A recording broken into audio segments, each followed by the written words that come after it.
Ram Ram. Hello, नमस्कार, स्वागत. मी आहे कुलकर्ण्यांची Kashmira and this is our Gapshap Point. तुम्हा सगळ्यांना मी आधी सांगितलेलं आहेच की आपण दत्त जयंती सप्ताह साजरा करणार आहोत. त्या निमित्ताने आपण दत्त महाराजांबद्दलच्या सगळ्या गोष्टी हळूहळू एक एक करून जाणून घेणार.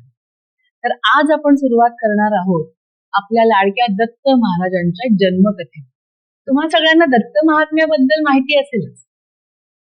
आपले लाडके वासुदेवानंद सरस्वती यांनी ते लिहिलेलं आहे. त्यामध्ये एक कथा आहे. एकदा काय होतं, वेदधर्म ऋषी आपल्या शिष्यावर खुश होऊन म्हणतात की तुम्ही एक वर मागा. त्यांचे शिष्य म्हणजे दीपक ते म्हणतात की महाराज, मला दत्त महाराजांबद्दलची कथा ऐकायची, तोच मला वर म्हणून हवा आहे. हे ऐकून वेदधर्म ऋषी खूप खुश होतात आणि त्यांना सांगतात, ठीक आहे, तू विचार, मला तुला काय हवंय, काय जाणून घ्यायचंय. तेव्हा दीपक म्हणतात की मी असं ऐकलंय की म्हणजे दत्त महाराजांना कुणी म्हणतात की ते ऋषीचे पुत्र आहेत, कुणी म्हणतात ते देव आहेत, कुणी म्हणतात ते आध्यात्मिक परमात्मा आहेत.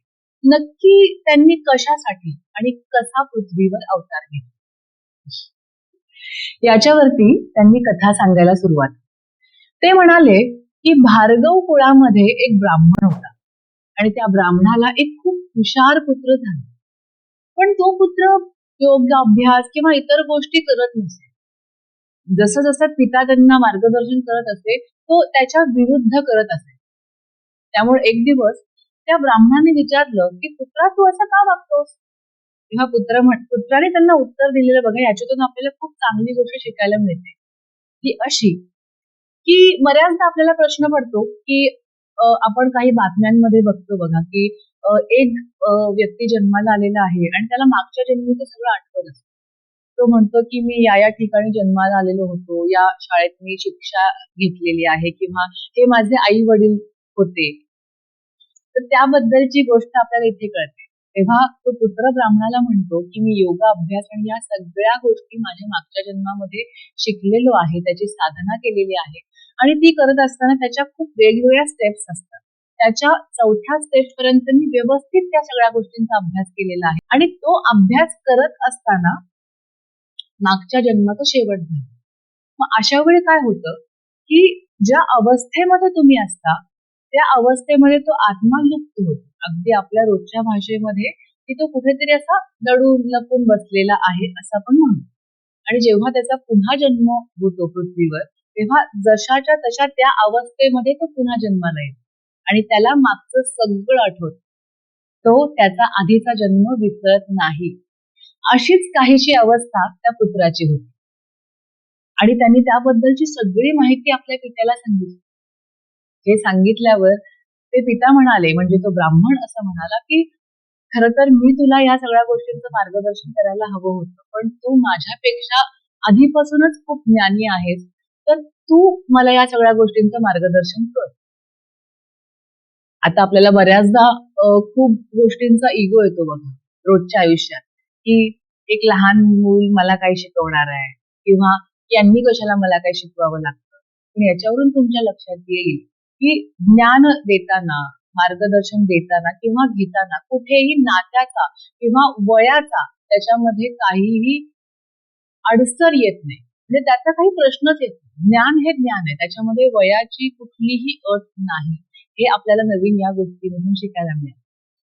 मग त्याच्यानंतर त्यांना आपोआप ब्राह्मणाला वैराग्य येतं आणि मग सांगतो की तू मला योग अभ्यासाबद्दल सगळी माहिती दे. हे सांगत असताना मग तो पुत्र त्यांना असं सांगतो की दत्त महाराजांनी अर्जुनाला जसं मार्गदर्शन केलं होतं, योगा अभ्यासाबद्दल सांगितलेलं होतं, त्याप्रमाणे तुम्ही त्याचा अभ्यास करा आणि पुढे. ब्राह्मण म्हणतो की हे दत्तात्रेय कोण आणि अर्जुन कोणाचा पुत्र होता? तिथून पुढे दत्त महाराजांबद्दलची गोष्ट सांगायला आपल्याला त्या पुत्राने सुरुवात केलेली आहे. तर काय होतं, पैठण नगरीमध्ये कौशिक गोत्रामध्ये जन्म झालेला एक ब्राह्मण असतो. पण दुर्दैवाने तो खूप वाईट गोष्टींच्या नादी लागलेला असतो. म्हणजे व्यसन करणं किंवा वेश्यांच्या आहारी जाणं. त्यामुळे कालांतराने त्याला कुष्ठरोग होतो आणि या सगळ्या गोष्टींमध्ये तो आपल्या बायकोकडे, पत्नीकडे फारसं लक्ष देत नाही. मग कुष्ठरोग झाल्यानंतर त्या सगळ्या वेश्या त्यांना हाकलून देतात. पण शरीर आणि या सगळ्या गोष्टी, रूप त्यांचं खरं तर पूर्णपणे वयानुसार आणि त्या रोगामुळे नासून जात. त्यानंतर बायकोची आठवण येऊन ते घरी येतात आणि बायकोला अतिशय आनंद होतो. म्हणजे अशा परिस्थितीमध्ये सुद्धा त्यांची जी भार्या आहे म्हणजे बायको, ती पतिव्रता असल्यामुळे आनंदाने त्यांचं स्वागत करते, त्यांचं पूजन करते, त्यांच्या पूर्ण आजारावरती लागणारी औषधी लावणं, त्यांना अभ्यंग स्नान घालणं, या सगळ्या गोष्टी अगदी मनापासून करते. तरीही तो ब्राह्मण त्यांना वाईट साईड बोलत असतो. एक दिवस काय होतं, ते त्यांच्या इथे कुटीमध्ये बसलेले असताना समोरून एक वेश्या जात असते. त्यांना बघून त्यांचं मन विचलित होतं आणि तो ब्राह्मण त्यांच्याकडे आकर्षित होतो. हे सगळं झाल्यावरती तो आपल्या पत्नीला बोलवतो आणि म्हणतो की तुला तर वेद आणि धर्म माहितीच आहेत. तर त्यानुसार जर एखाद्या माणसाला दुःख असेल तर ते आपल्या बायकोला, परममित्राला, विश्वासू नोकराला किंवा साधूला जर सांगितले तर ते दुःख कमी होते आणि त्यातून आपल्याला सुख, आनंद मिळतो असं म्हणतात. तर तू माझी बायको आहेस आणि माझी अडचण आता अशी आहे की मला ही जी वेश्या आता चालली आहे तिच्याकडे जायचंय, माझं मन तिच्याकडे आकर्षित होतं, तर तू मला तिच्याकडे घेऊन जा. खरं तर कुठल्याही पत्नीला याबद्दल वाईट वाटेलच, पण शेवटी पतिव्रता स्त्री होती, त्यामुळे आपल्या पतीचं ऐकणं हा तिचा धर्म आहे असं तिला वाटलं आणि ती जायला तयार झाली. तिथे गेल्यानंतर त्या वेश्यांनी आपलं म्हणणं ऐकावं यासाठी त्यांनी सगळे दागिने काढले आणि एका कापडामध्ये बांधून आपल्या बरोबर घेतले आणि त्या रोगी ब्राह्मणाला बरोबर घेऊन, म्हणजे तेव्हा उचलून घेतलं होतं असा खरं तर शास्त्रांमध्ये उल्लेख आहे, तर त्यांना बरोबर घेऊन त्या तिकडे जायला निघाल्या. हळूहळू वाट वगैरे सगळं बघत त्या पुढे जायला लागल्या. तेव्हाच अंधार व्हायला लागला. तेव्हाच काय झालं की काही राजपुरुष एका चोराला घेऊन चाललेले होते त्याला शिक्षा देण्यात. पण अंधाराचा फायदा घेऊन तो चोर त्या राजपुरुषांच्या हातून निसटला आणि अंधारामध्ये कुठेतरी जाऊन लपला. मग त्याचा शोध सुरू झाला आणि तो शोध घेत असताना राजपुरुषांना त्या चोरासारखा दुसरा माणूस हाती लागला आणि मग त्यांनी राजाशी बोलून परवानगी घेऊन त्यालाच सुळावर चढवलं. सुळावर चढवलेली ती व्यक्ती म्हणजे मांडव्य ऋषी. सुळावर चढवलेले असताना सुद्धा ते अगदी ध्यानात मग्न होते आणि ते सुळावर ध्यानात असताना बाजूने आपली ही पतिव्रता स्त्री आपल्या पतीला म्हणजे त्या रोगट ब्राह्मणाला घेऊन चाललेली आणि ते जात असताना त्या रोगट ब्राह्मणाचा धक्का मांडव्य ऋषींना लागतो आणि त्यांना वेदना होतात. त्यानंतर त्या वेदना सहन न होऊन मागे न बघताच ते त्याला शाप देतात की ज्याने कुणी सुद्धा मला धक्का दिलेला असेल तो उद्याचा सूर्य उगवल्यानंतर मरण पावेल. आता हे ऐकून पतिव्रता स्त्री खूप भयभीत झाली, घाबरली. ती सूर्याला म्हणाली की पतीशिवाय मी काय करू, माझं आयुष्यच काहीच नाहीये. पण पतिव्रता आहे, शेवटी तिला पतीची साथ आपल्या बरोबर हवीच असते. त्यामुळे ती म्हणते सूर्या तू उद्या उगवूच नकोस आणि तू जर उगवलास, मी खरंच पतिव्रता असेल तर तू भस्म होशील. सूर्याला असा शाप देऊन ती पुढे चालू लागली आणि आपल्या पतीची जी इच्छा होती ज्याच्यासाठी ती घरातून निघालेली होती, म्हणजे आपल्या पतीला त्या वेश्येकडे घेऊन जायचं होतं, ती त्यांची इच्छा पूर्ण केली आणि मग ती घरी आली.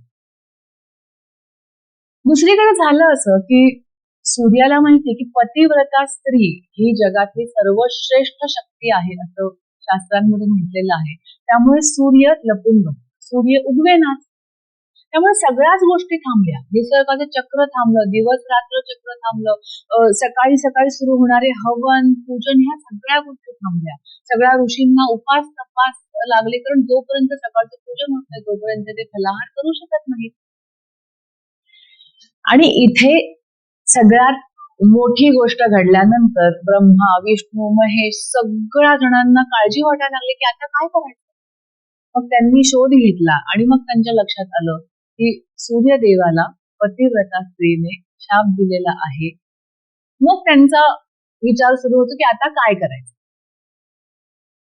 तर आपल्या सगळ्यांना माहितीच आहे की पतिव्रतांमध्ये सुद्धा सर्वश्रेष्ठ पतिव्रता म्हणजे माता अनुसूया, म्हणजेच दत्तात्रेय महाराजांची आई आणि अत्री ऋषींची पत्नी.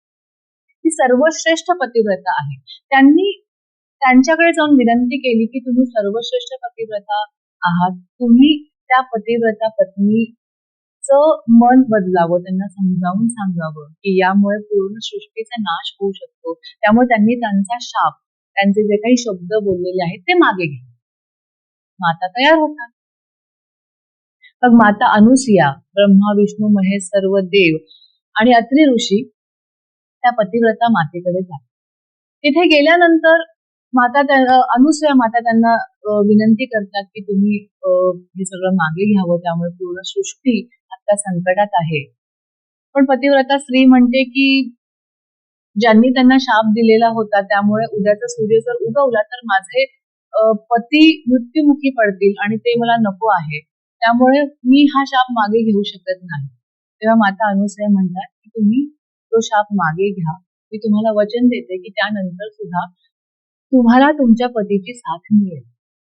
मी माझ्या शक्तीने त्यांना जीवन दान देईल आणि तेव्हा जेव्हा ती पुन्हा जिवंत होतील तेव्हा त्यांचे सगळे आजार रोग सगळे नाहीसे झालेले असतात. आणि माता अनुसूयांच्या या वचनामुळे ती पतिव्रता पत्नी या सगळ्या गोष्टींसाठी मान्य होते आणि मग ती सूर्याला सांगते की मी जे काही माझे शब्द तुम्हाला दिलेले होते ते मी मागे घेते, आता तुम्ही उगवा आणि सगळ्या सृष्टीला वाचवा.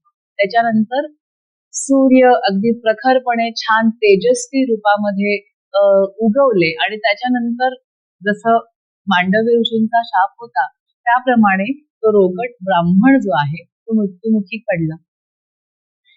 अनुसूया मातेने त्यांना जीवनदान दिलं आणि ते पुन्हा अगदी निरोगी चांगल्या अवस्थेत पुन्हा त्यांचा जन्म झाला आणि गुण्या गोविंदाने अगदी आनंदाने राहू लागले. ते म्हणजे आपले कौशिक ऋषी. आता हे सगळं केल्यानंतर ब्रह्मा विष्णू महेश यांनी माता अनुसूयाला विचारलं की तुम्ही सांगा मी याच्या बदल्यात तुमच्यासाठी काय करावं.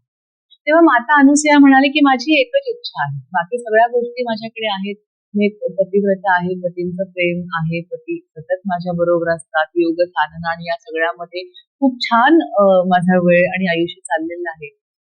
तर माझी एकच इच्छा आहे ती म्हणजे तुम्ही तिघांनी, ब्रह्मा विष्णू महेश या तिघांनी माझ्या पोटी जन्म घ्या. आणि हे बोलल्यावरती त्या तिघांनी त्यांना तथास्तु म्हणून त्यांना आशीर्वाद दिलेले आहेत. कालांतराने ब्रह्मा विष्णू आणि महेश हे माता अनुसूयाच्या पोटी येतात, कारण त्यांनी वचन दिलेलं आहे आणि यामध्येच त्यांनी त्यांची परीक्षा सुद्धा घेतलेली आहे बरं का. याबद्दलची गोष्ट तुम्हाला सगळ्यांना माहिती असेल. ब्रह्मा विष्णू महेश हे तिघही भिक्षुकाच्या रूपामध्ये माता अनुसूयाकडे आलेले आहेत भिक्षा मागण्यासाठी आणि ती परीक्षा पण घेत आहेत तेव्हा. आणि ती परीक्षा घेताना ते म्हणतात की आम्हाला खूप भूक लागलेली आहे, आम्हाला अन्नदान हवंय, पण आमची एक अट आहे की तुम्ही पूर्णपणे निर्वस्त्र होऊन म्हणजे नग्न होऊन आम्हाला अन्न द्यायचं. शेवटी त्या माता अनुसूया आहेत ना, त्यांना या सगळ्या गोष्टीची कल्पना आली की हे काही साधे सुधे भिक्षुक नाही, आपली कसली तरी परीक्षा सुरू आहे. मग त्यांनी आपल्या पतिव्रता शक्तीने त्या तिघांनाही बाल रूपात रूपांतरित केलं आणि मग त्या तिन्ही छोट्या छोट्या बाळांना स्तनपान दिलं आणि त्यांचं पोट भरलं. तेव्हा खरं तर ब्रह्मा विष्णू महेश जे पूर्ण विश्वाचे निर्मिती करणारे, पालन करणारे, संहार करणारे, ते अगदी लहान बाळासारखे होऊन मातृत्व अनुभवत होते. त्यामुळे पूर्ण जगाची निर्मिती करणाऱ्या सगळ्या देवतांची आई म्हणून माता अनुसूया इतकी सर्वश्रेष्ठ. त्यानंतर ते पूर्व आपल्या रूपामध्ये येऊन त्यांनी पुन्हा माता अनुसूयेला आशीर्वाद दिला. कालांतराने मार्गशीर्ष महिन्याच्या पौर्णिमेला त्यांनी 3 पुत्रांना जन्म दिला. ब्रह्म तत्वातील जो पुत्र होता त्यांचं नाव त्यांनी चंद्र ठेवलं. विष्णू तत्वातील पुत्र म्हणजे दत्तात्रेय महाराज आणि शिव तत्व त्र्यंबक त्या तत्वातील पुत्र म्हणजे दुर्वासा ऋषी. कालांतराने चंद्र हे चंद्रमंडलामध्ये निघून गेले आणि दुर्वासा ऋषी पूर्ण ब्रह्मांडामध्ये भ्रमंतीसाठी गेले, जेणेकरून चूक करणाऱ्या, काहीतरी चुकीचं ठरवणाऱ्या लोकांना योग्य मार्गदर्शन करावं. त्यासाठी ते तिकडे निघून गेले. पण जाताना दोघांनीही आपल्या शक्ती दत्तात्रयांकडे दिलेल्या होत्या. म्हणून दत्त महाराजांकडे या तीनही शक्ती एकत्रित आहेत. एकत्व आणि पूर्णत्व दत्त महाराजांकडे आपल्याला दिसते. पण तरीही चंद्र आणि दुर्वासा ऋषी हे आपल्यापासून लांब निघून गेल्यामुळे माता अनुसूयेला खूप दुःख झालं. पण आपल्या सगळ्यांचे लाडके श्री दत्त महाराज यांनी माता अनुसूयेला समजावलं. त्यांना सांगितलं की प्रत्येकाचा जन्म एका विशिष्ट कार्यासाठी झालेला आहे आणि त्या सगळ्यांची ऊर्जा घेऊन मी आहे ना तुझ्या बरोबर इथे. आणि त्यांनी माता अनुसूये बरोबर आपला काळ घालवला. तेव्हा माता अनुसूया एक माता म्हणून, आई म्हणून त्यांच्या सगळ्या त्या खेळ आणि या सगळ्या गोष्टी खूप आनंदाने अनुभवत. तर असा झाला आपल्या लाडक्या दत्तात्रेय महाराजांचा जन्म. तुम्हाला ही गोष्ट कशी वाटली हे तुम्ही आम्हाला कमेंटमध्ये नक्की सांगा बरं का. आणि हो, आपला हा गप्पांचा प्रवास पुढे चालू राहण्यासाठी आठवणीने लाईक, शेअर आणि सबस्क्राईब आपल्या चॅनलला करा. शिवाय ह्या सगळ्या आपल्या अध्यात्माच्या, धर्माच्या गोष्टी आपल्या सगळ्या लोकांपर्यंत पोहोचणं खूप गरजेचं आहे. सगळ्यांना या व्हिडिओची लिंक नक्की पाठवा आणि त्यांनाही लाईक करायला सांगा, शेअर करायला सांगा, सबस्क्राईब करायला सांगा. पुढच्या व्हिडिओमध्ये आपण आणखीन महाराजांबद्दलची माहिती जाणून घेणार आहोत. तोपर्यंत धन्यवाद. भेटू लवकर.